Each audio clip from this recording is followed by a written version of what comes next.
wiped down the last table in her section and glanced at the clock. 2 more hours until her shift ended. The Crimson Talon was busy tonight, filled with the usual crowd of traders, pilots, and off-duty security officers. But it was the corner booth that caught her attention. Again. He was there, the big one, the dragon. Station Apex 7 was home to thousands of different species, but they were impossible to miss. They stood 12 feet tall, with scales that shimmered like polished metal and eyes that glowed like embers. Their wings, even folded against their backs, brushed the high ceilings of the restaurant. Most humans were terrified of them. Had been too at first. That was 8 months ago. Now she was the only waitress willing to serve them. The pay was good. The tips were better. And once you understood their customs, they were easier to deal with than drunk cargo haulers. But this one was different. Picked up her tray and walked toward the corner booth. The dragon sat alone, staring at his plate. He had ordered the grilled steak, the most expensive item on the menu. It sat in front of him, barely touched. His drink, a thick amber liquid that would kill a human in one sip, was already empty. "Commander," said, using the proper greeting. She pressed her fist to her chest and bowed her head slightly. "May I bring you another drink?" The dragon's eyes focused on her. They were golden, with vertical slits for pupils. For a moment he seemed confused, as if he had forgotten where he was. Then he nodded slowly. "Yes, thank you, small one." His voice was deep, rumbling like distant thunder. The translator in his ear converted his words from the language into something she could understand. She had learned enough of their language to get by without it, but the translator helped with the formal stuff. She brought him another drink and stepped back. "Is the meal not to your liking, Commander?" Looked down at his plate as if seeing it for the first time. "It is acceptable." That was all he said, nodded and left him alone. She had learned not to push. They valued their privacy, especially the warriors. And was definitely a warrior. Everyone on the station knew who he was.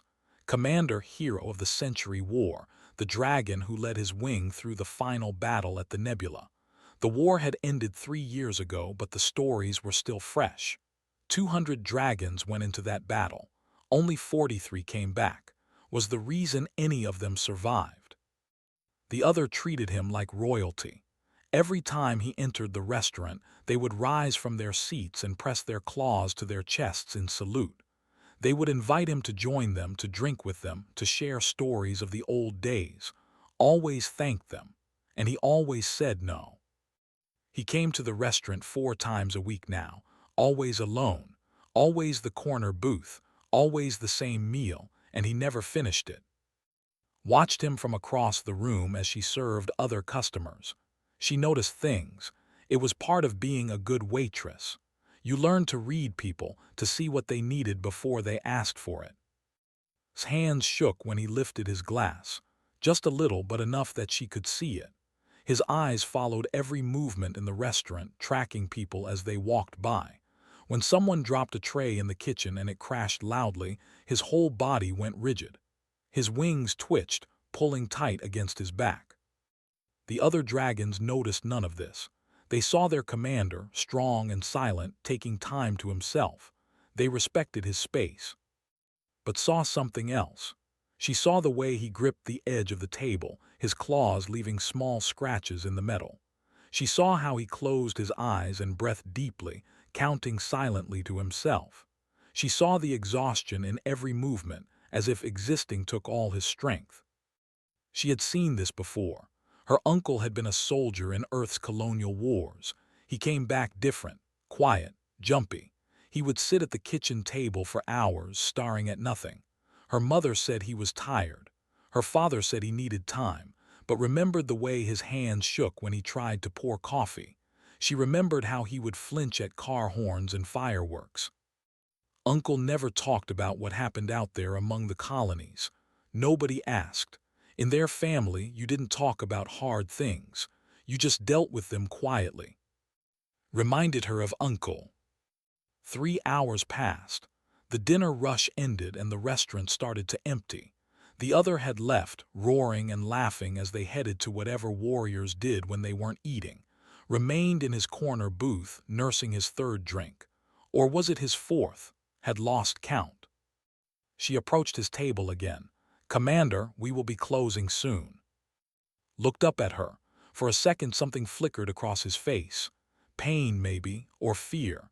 Then it was gone, hidden behind the mask of a warrior. "Of course, my apologies." He reached for his credit chip, but his hand trembled badly.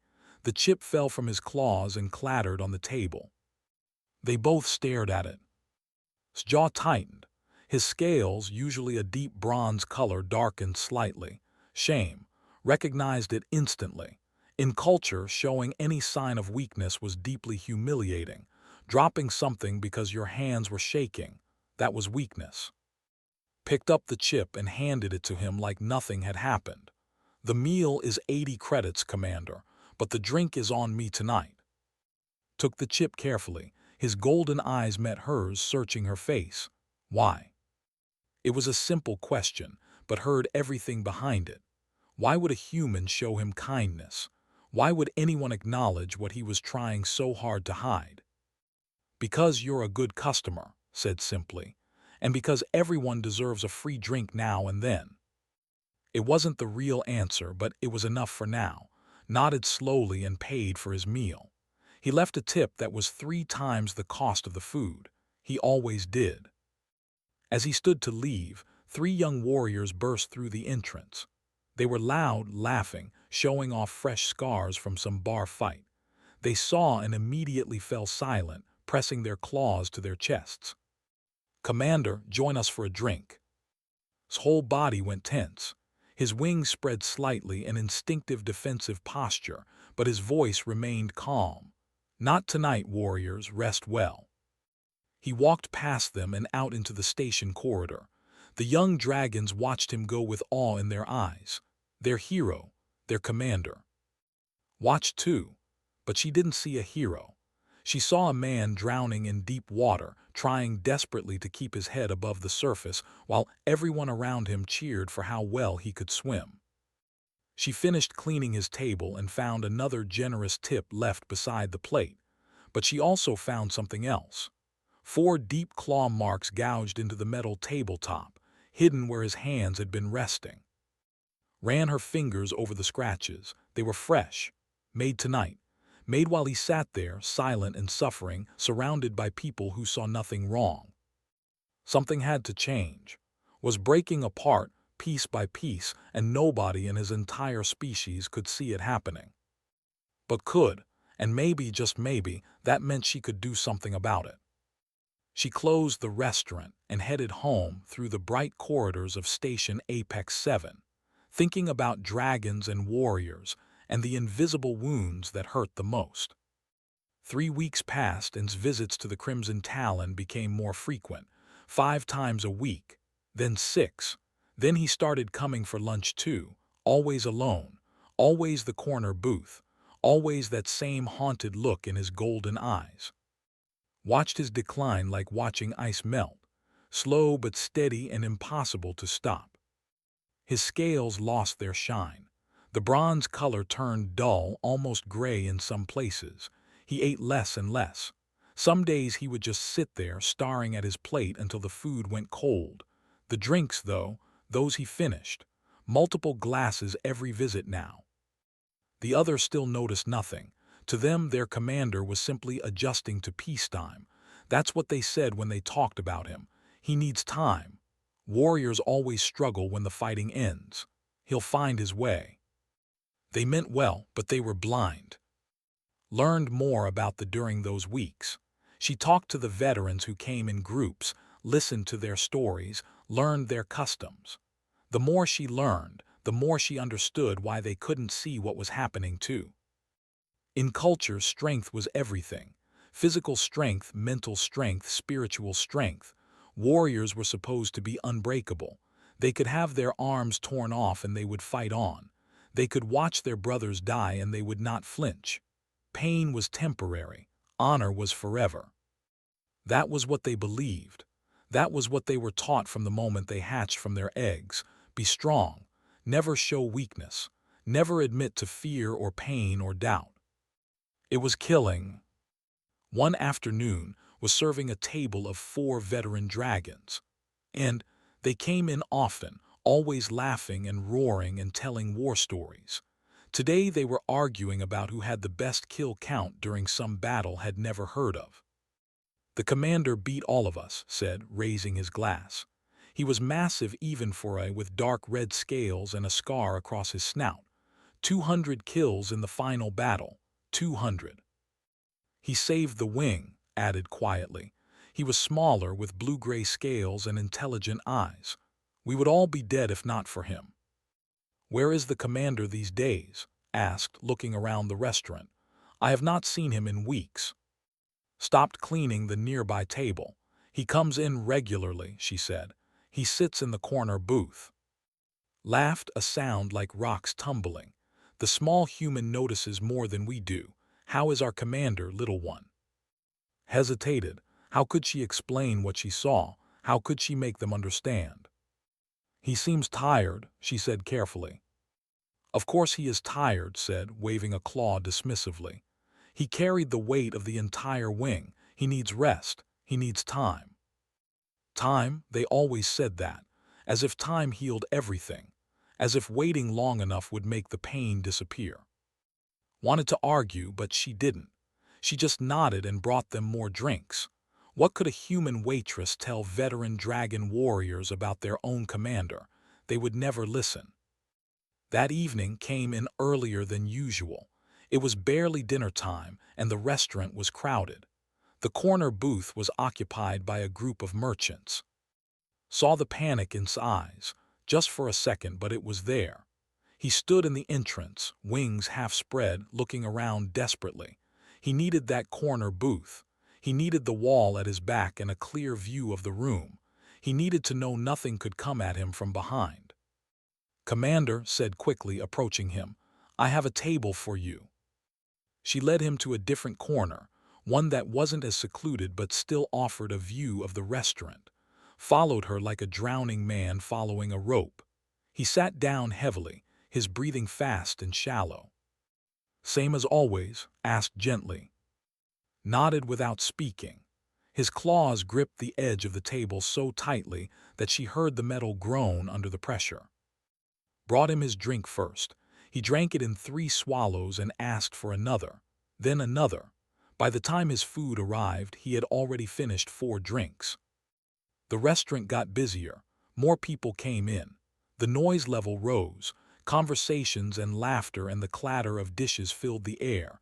Normal sounds, happy sounds. Looked like he was being tortured. His eyes darted from person to person. His wings kept twitching, trying to spread in a space too small for them.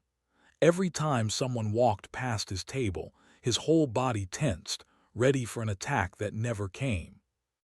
Wanted to do something, say something, but she was slammed with orders. The kitchen was backed up, and she had 6 other tables to serve. She could only watch as sat there, drowning in a sea of ordinary people having ordinary conversations. Then it happened. 2 cargo haulers at the bar started arguing. Their voices got louder. One shoved the other. Security was already moving toward them when one of the haulers pulled a plasma pistol. The sharp crack of the warning shot echoed through the restaurant. Everything seemed to happen at once. Exploded from his chair. His wings spread wide, knocking over a serving station. He dropped into a combat crouch, claws extended, a roar ripping from his throat that made his bones vibrate. It was a war cry, primal and terrifying, the sound of a dragon going into battle. But his eyes were wrong. They were wide and empty, seeing something that wasn't there. He wasn't in the restaurant anymore. He was somewhere else, somewhere terrible. Security wrestled the cargo hauler to the ground. The pistol clattered away. The immediate danger was over in seconds. But didn't stop. He stayed in that crouch, roaring, his whole body shaking. His claws scraped against the floor, leaving deep gouges in the metal. The other in the restaurant rushed over. Got there first, laughing. "Still sharp, Commander, ready for battle even during dinner." The warrior's instinct never dies, said admiringly. They thought he was showing off. They thought he was demonstrating his combat readiness, playing at being a soldier. They saw strength and discipline. Saw terror. She pushed through the crowd and knelt beside, ignoring the warnings from her manager. She was tiny compared to him, a mouse next to a tiger. One swipe of his claws could cut her in half, but she had to try. "Commander," she said softly, speaking in, "you are on Station Apex 7. You are at the Crimson Talon restaurant. The war is over. You are safe." His head snapped toward her. For a moment she saw nothing but animal fury in his eyes. Then slowly, recognition crept in. His breathing slowed. His wings folded back against his body. He looked around at the crowd watching him, at the other dragons smiling and clapping him on the back, at the damage he had caused, at kneeling beside him, small and fragile and unafraid. The color drained from his scales. The same look of shame she had seen before crashed over his face, 10 times worse. He started, his voice rough. "I apologize, I do not know what." "You remembered something," said quietly. "That's all, it happens." Stared at her, really looked at her maybe for the first time. His eyes were filled with something she couldn't name. Desperation maybe, or hope, or both. He stood abruptly, nearly knocking her over. "I must leave." He pushed through the crowd and ran out of the restaurant. Ran. A 12-foot dragon warrior, fleeing like prey from a predator only he could see. The other dragons watched him go with confused expressions. "Perhaps the commander had too much to drink," said uncertainly. "No," said standing up, "he's sick." "Sick? The commander is never sick. He has the strongest constitution I have ever seen." "Not that kind of sick," said. She looked at each of them in turn. These brave warriors who had fought in a war that lasted 100 years. These dragons who could face death without flinching. "He's hurt in a way your medicine can't heal." Frowned. "What do you mean, small one?" But didn't answer. She grabbed her jacket and ran after, leaving confused dragons and a damaged restaurant behind her. She had to find him, because if she didn't, she was afraid of what he might do to himself. The corridor outside was empty except for the usual station traffic. Looked left and right, trying to guess which way a terrified dragon might run. Then she heard it, a low, anguished sound coming from the cargo bay access tunnel, like an animal in pain. Ran toward the sound, her heart pounding, praying she wasn't too late. The cargo bay was dark and cold. His breath made small clouds in the air as she moved between the tall stacks of shipping containers. The sound she had heard came from somewhere deeper in the bay, past the main loading area. She found in a corner formed by 3 containers. He was on the ground, curled into himself in a way that made him look smaller than she had ever seen him. His wings were wrapped around his body like a shield. His claws were dug into his own arms, leaving trails of dark blood on his scales. "Commander," said quietly. His head jerked up. His eyes were wild, unfocused. "Stay back, I cannot control." "You won't hurt me," said with a confidence she didn't entirely feel. She took a step closer. "You know who I am, you know where you are, the danger is over."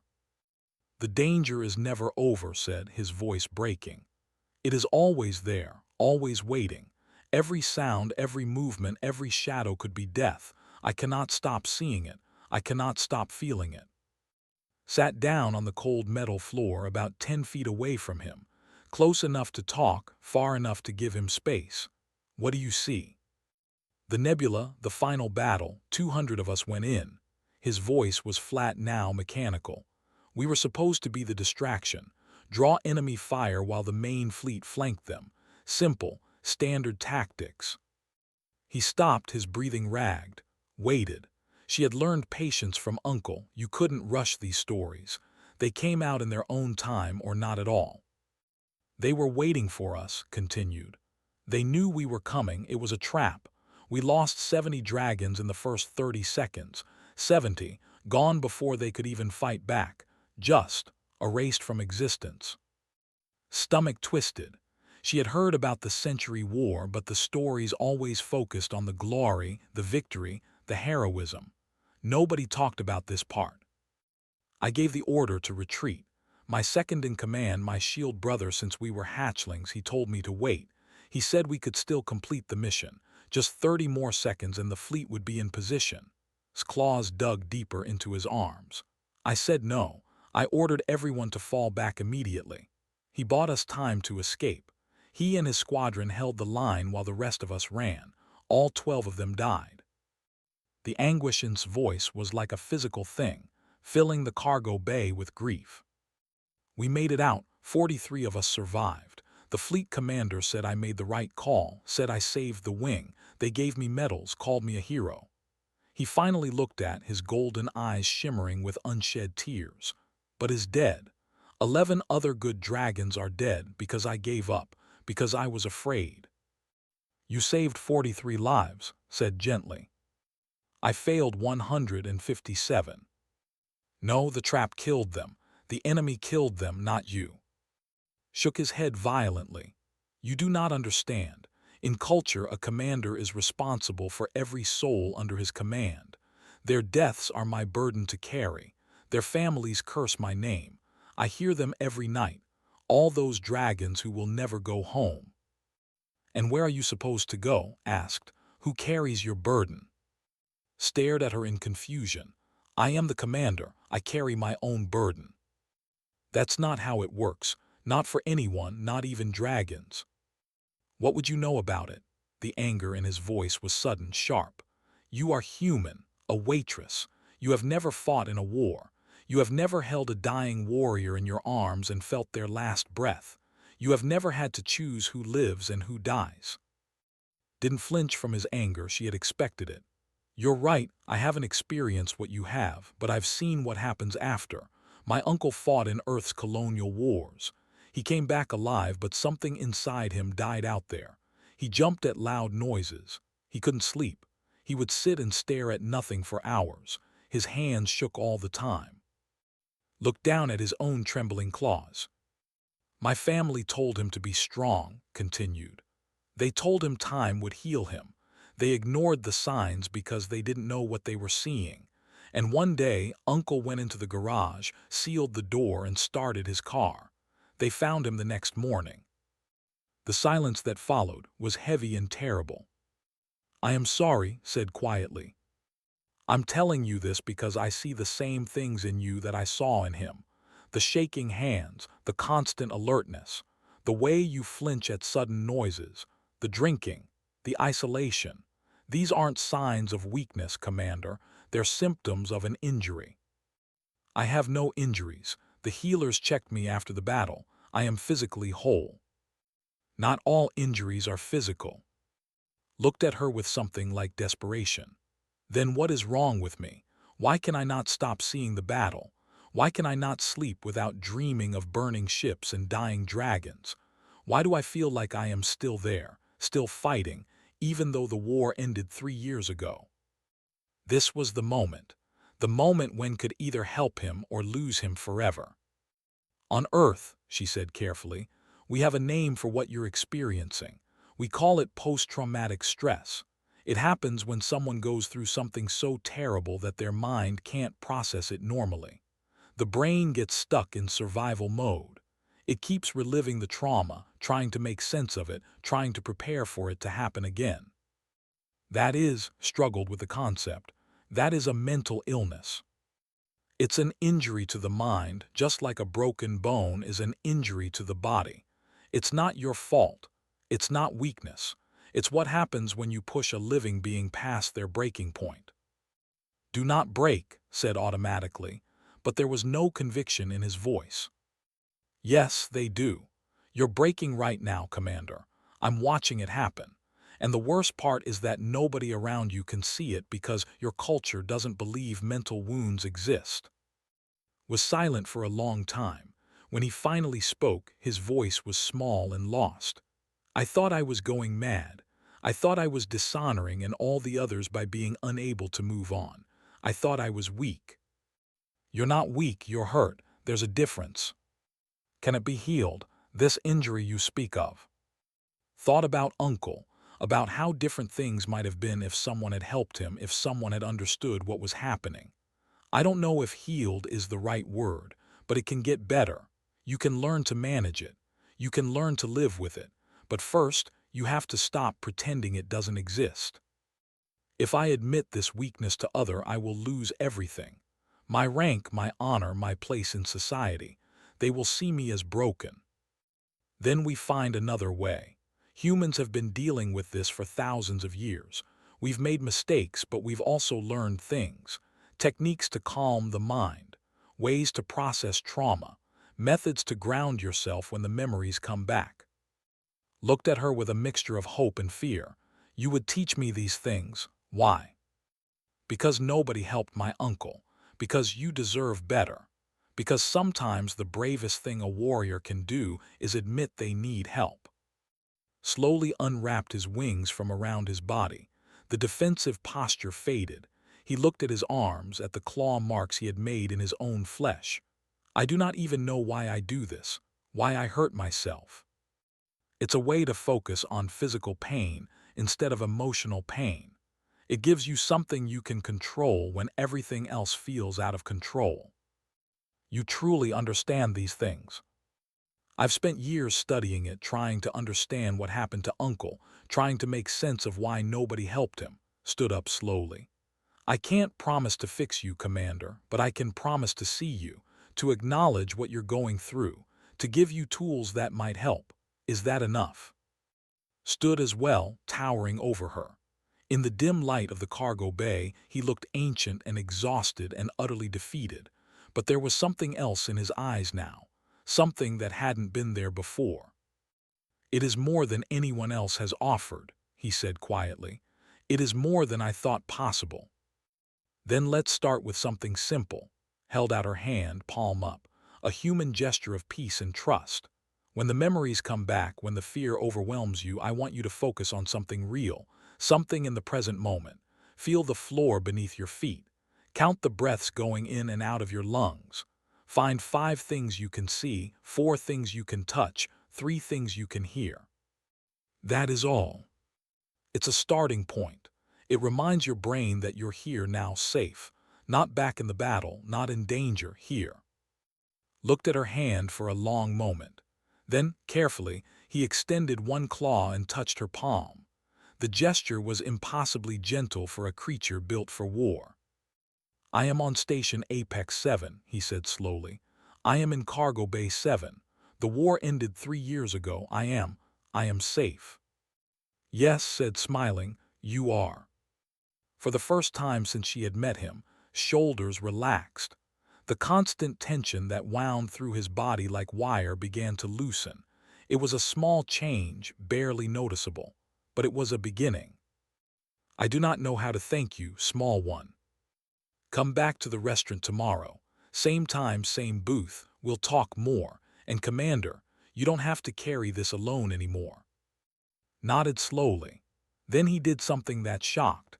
He pressed his claw to his chest in the formal salute of deep respect, a gesture usually reserved for superiors and honored elders. You have my gratitude and my trust. They walked back through the cargo bay together, a 12-foot dragon and a human waitress, moving from darkness into light. The next 3 weeks changed everything. Came to the restaurant every day now, but he no longer came to eat. He came to learn. Would finish her shift, and they would sit in the corner booth for hours while she taught him techniques that humans had developed over centuries of warfare and trauma. She taught him breathing exercises, simple ones at first. Breathe in for 4 counts, hold for 4, breathe out for 4. It seemed too easy to work, but practiced it religiously. When his hands started shaking, he would breathe. When the memories clawed at the edges of his mind, he would breathe. She taught him grounding techniques. The 5 senses exercise became his anchor. When panic rose in his chest, he would stop and identify 5 things he could see, 4 he could touch, 3 he could hear, 2 he could smell, 1 he could taste. It pulled him back from the edge of the abyss. Most importantly, she taught him that it was okay to not be okay. This was the hardest lesson. Everything in culture told him that warriors didn't struggle, didn't suffer, didn't break, but showed him another way. She showed him that acknowledging pain wasn't the same as surrendering to it, that asking for help wasn't weakness but wisdom. In human military, explained one evening, the strongest warriors are the ones who know their limits. They're the ones who recognize when they need support. That's not weakness, that's intelligence. Absorbed these lessons like a dying plant finally given water. He still had bad days, days when the memories overwhelmed him, when he couldn't distinguish between past and present. But now he had tools to manage them. And more than that, he had someone who understood. The change didn't go unnoticed. Others started watching them with curious eyes.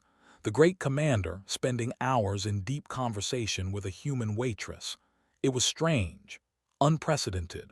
Whispers spread through the station's dragon community. Was the first to approach them directly. He came to the restaurant one evening and found them in their usual spot. Was practicing a technique had taught him, holding a piece of ice in his claw and focusing on the sensation to pull himself into the present moment. "Commander," said, his tone uncertain, "may I speak with you?" Looked up and saw something remarkable. A few weeks ago, the interruption would have sent him spiraling into panic. Now, he simply nodded and gestured to the seat across from him. "What troubles you?" "I am concerned about you. The others are as well. You spend much time with this human. There are questions." "What kind of questions?"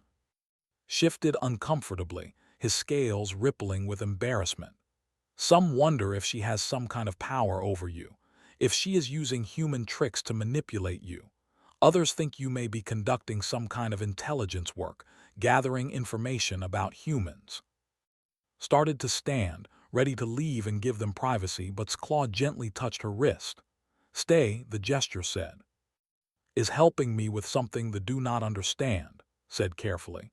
"She sees things that we have trained ourselves not to see." "I do not understand," admitted. Was quiet for a moment. Could see him wrestling with the decision, to speak or to stay silent, to risk everything or to keep suffering alone. "Tell me," finally said, "how do you sleep at night?" The question seemed to catch off guard. "I sleep adequately." "Do you dream?" "Sometimes."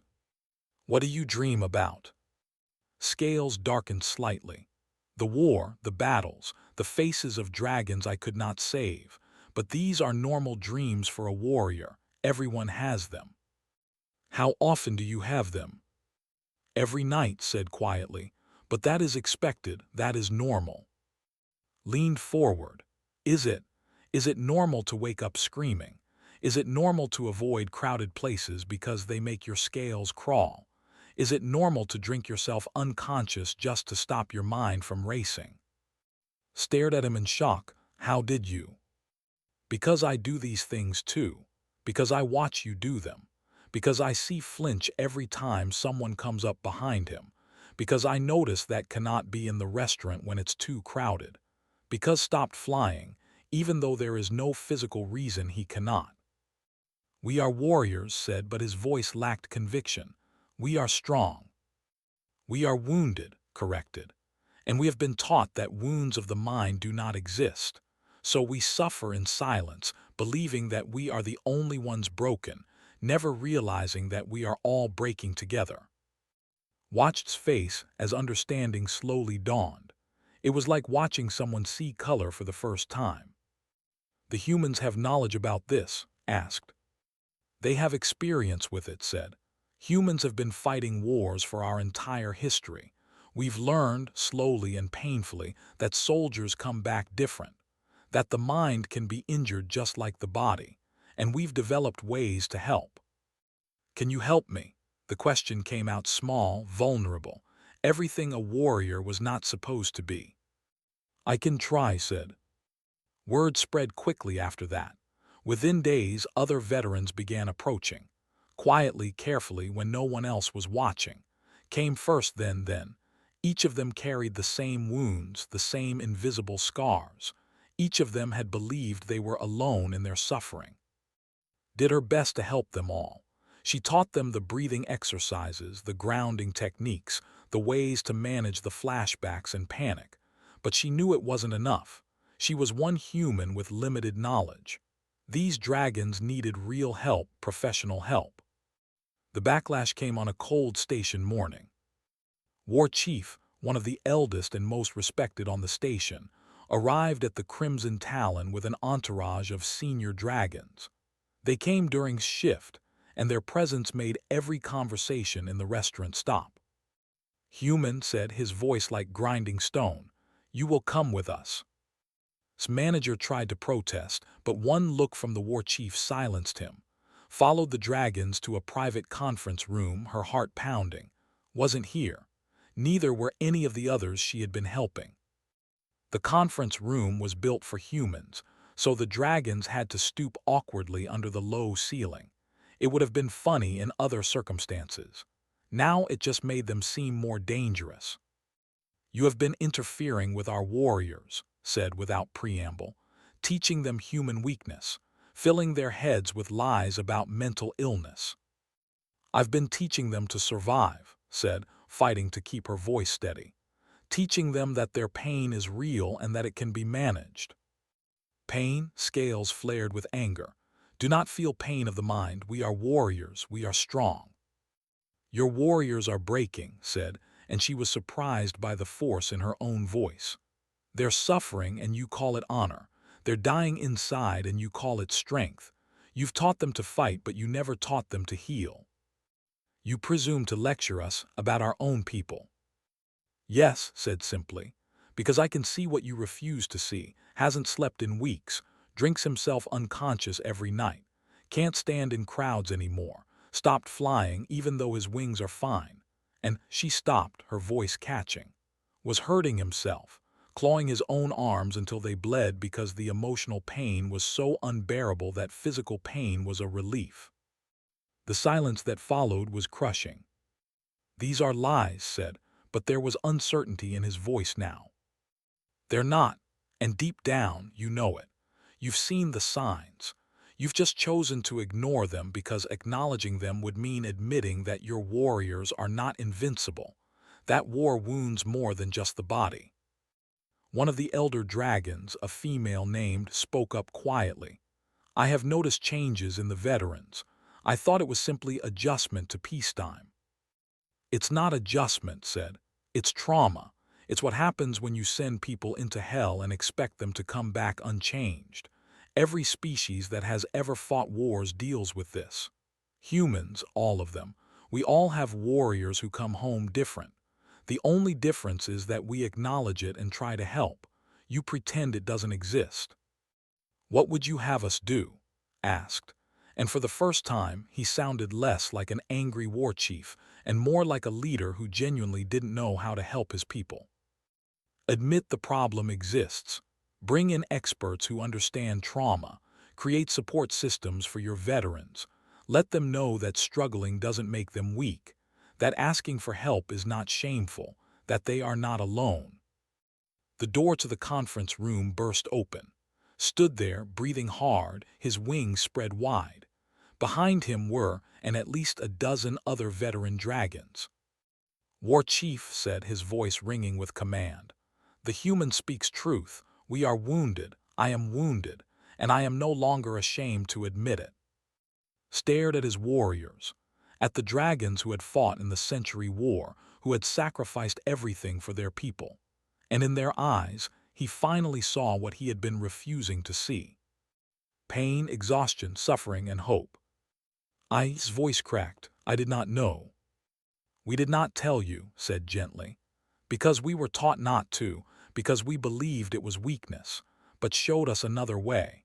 She showed us that acknowledging our wounds is the first step to healing them."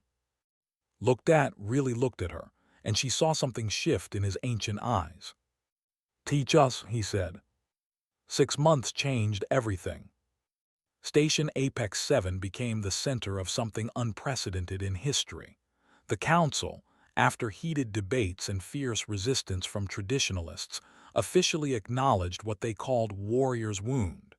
It wasn't exactly the same as the human concept of trauma, but it was close enough. More importantly, it was real. Stood in what used to be an unused conference center and was now the veteran support hub. Human psychologists, trauma specialists, and counselors had arrived from Earth and other human colonies. They worked alongside healers who were learning to recognize and treat wounds they had never been trained to see. The walls were covered with information in both human languages and script, breathing exercises, coping mechanisms, emergency contacts, resources, everything that might help a struggling warrior. "It is remarkable," said, standing beside. The elder dragon had become one of the strongest advocates for the program. 3 months ago, this would have been unthinkable. Now we have veterans lining up for help. "How many are enrolled in the program?" asked. 237 on this station alone. Word has spread to other stations, other colonies. The Council is establishing similar centers throughout space. Scales shimmered with something like pride. "You have started a revolution, little human." "I didn't start anything. I just helped one dragon who needed it. He's the one who changed everything." As if summoned by her words, entered the hub. He looked different than he had 6 months ago. His scales had regained their bronze shine. His wings sat comfortably against his back instead of held in constant tension. His eyes, while still carrying shadows of the past, were clearer now. Present. He wasn't alone. 12 other dragons followed him, younger warriors who looked nervous and uncertain. They clutched information packets in their claws, their scales flickering with emotions they had never been taught to process. This was new role. He led groups for newly returned veterans, taught them the techniques had taught him, showed them that struggling wasn't weakness but a natural response to unnatural circumstances. He had become a bridge between two worlds, two ways of thinking. "Commander," one of the young dragons said hesitantly, "is it true that you once hurt yourself because of Warrior's wound?" 6 months ago, that question would have filled with shame. Now he simply nodded.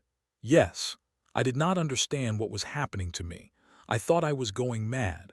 I thought I was dishonoring those I had lost by being unable to move on. And now I understand that my pain was proof of my love for them, that my suffering showed how much they meant to me. There is no dishonor in that. There is only humanity." He paused, then added with a slight smile, "Or perhaps I should say there is only the ability to feel deeply, regardless of species." The young dragons nodded, absorbing his words like water in a desert. Watched them file into one of the group session rooms with leading the way. He caught her eye as he passed and pressed his claw to his chest, a gesture that had become familiar between them.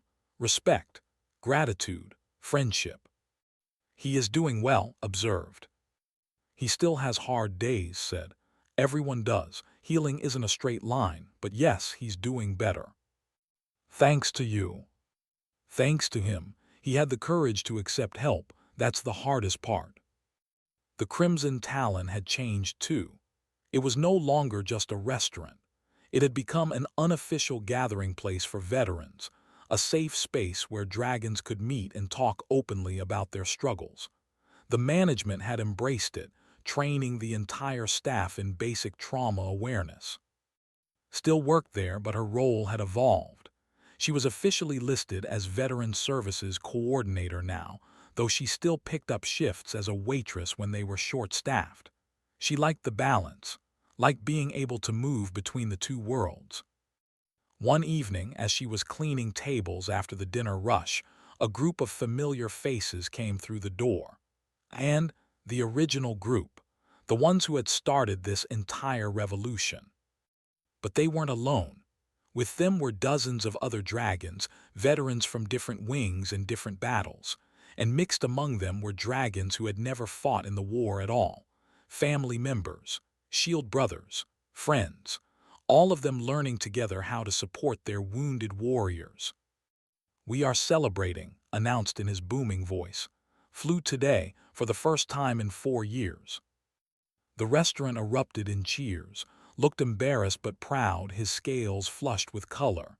It was only for a few minutes, around the station exterior, but I did it. That is a beginning, said warmly. Beginnings are everything. They ordered food and drinks, filling several large tables pushed together. Brought them their usual meals, smiling at the way they had loosened up over the months. They laughed now, told jokes, teased each other. They still had moments of darkness, still struggled with their wounds, but they were no longer drowning in them. As the evening wore on and the group became more boisterous, slipped away from the table and approached the bar where was preparing drinks. "Walk with me," he asked. They left the restaurant and walked through the corridors of Station Apex 7. The station was always busy, a constant flow of different species going about their lives, ships coming and going, traders haggling, families shopping, life continuing in all its messy, beautiful complexity. "I wanted to show you something," said. He led her to an observation deck she had never visited before. It was small and quiet, with a massive viewport looking out into space. But that wasn't what wanted her to see. Along the walls were plaques, hundreds of them. Each one bore a name in script, along with dates and a small inscription. "The memorial," explained quietly, "for those who did not return. It was completed last week. Every dragon lost in the Century War is remembered here." Walked along the wall, running her fingers over the engraved names. "So many, too many." "This is," said, stopping at a plaque near the center. The metal was polished to a mirror shine, clearly visited often. "My shield brother, the dragon whose death haunted me for 3 years." "It still hurts," said. "It wasn't a question." "Every day," agreed. "But now I understand that the hurt is not something to be ashamed of. It is how I carry him with me, how I honor his memory. The pain reminds me that he mattered, that they all mattered." He pressed his claw to his plaque, a gesture of love and remembrance. Then he turned too. "I was dying when you found me, not physically but in every way that mattered. I had lost hope, lost myself. I did not know how to exist in a world where the fighting had stopped but the war still raged inside me." "You saved yourself," said. "I just gave you some tools." "You gave me more than tools. You gave me permission to be broken, permission to heal, permission to ask for help. In culture, those things did not exist. You created space for them to exist. You saw me when no one else could. Your brothers saw you too. They were just looking through the wrong lens. Perhaps, but you were the one who taught them to adjust their vision." Was quiet for a moment, looking out at the stars. "The council has asked me to lead a new initiative. We are sending teams to every world, every colony, every military outpost, teaching what you taught us, building support systems for warriors and their families. It is an enormous undertaking." "That's wonderful," said, and she meant it. But something in her chest tightened at the thought of him leaving. "I wanted to ask if you would come with me, as an advisor, a guide, someone who understands both the problem and the solutions." He looked at her, his golden eyes serious. "I know it is much to ask. You have a life here, a job, but what we are doing, it is bigger than one station now. It could change our entire species, and I cannot imagine doing it without you." Looked out at the stars, thinking about her small apartment on the station, her job at the restaurant, the comfortable routine she had built.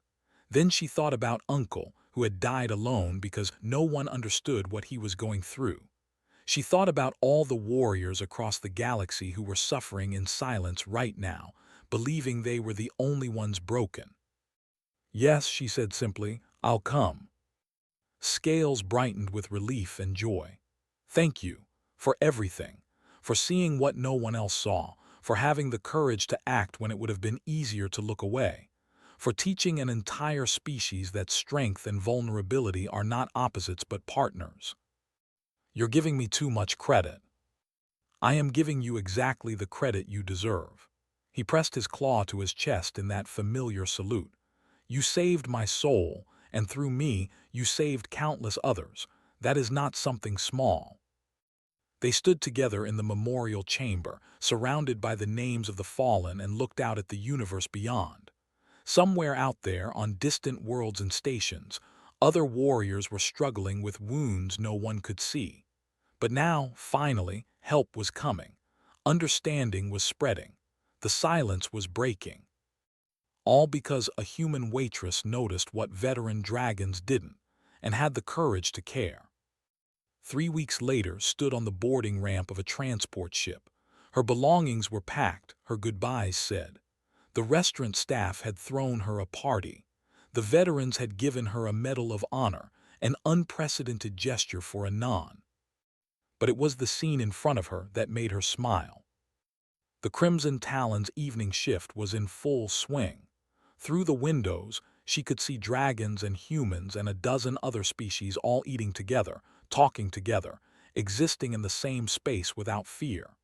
Swing survivors sat at their usual table, laughing at something had said. A group of younger veterans sat nearby, comparing notes from their therapy sessions. And at the bar, a new waitress was serving drinks to a nervous-looking dragon who sat alone in the corner booth. The waitress paused, looked at him more closely, and saw understanding cross her face. She had noticed something, seen something that others might miss. The cycle continued, the work continued, and somewhere in all of it, broken souls were learning to be whole again. Boarded the ship and found waiting for her in the main cabin. Other specialists were there too, human, and all preparing for the journey ahead. Ready? Asked. Looked back one last time at Station Apex 7, at the Crimson Talon, at the place where everything had changed. Then she turned forward, toward the future, toward all the warriors who still needed help. Ready, she said. The ship lifted off, carrying them toward new challenges, new battles of a different kind. But this time, the battle was for healing, for hope, for the revolutionary idea that warriors deserved care, not just glory. And leading that revolution was a dragon who had learned to acknowledge his wounds and a human who had learned to see them. Together, they would change the galaxy, one struggling soul at a time. Because in the end, that was humanity's greatest gift. Not technology, not weapons, not even courage in battle. It was the simple, profound ability to look at someone who was suffering and say, "I see you. You are not alone. Let me help." That was the strength that saved worlds. That was the strength that saved souls.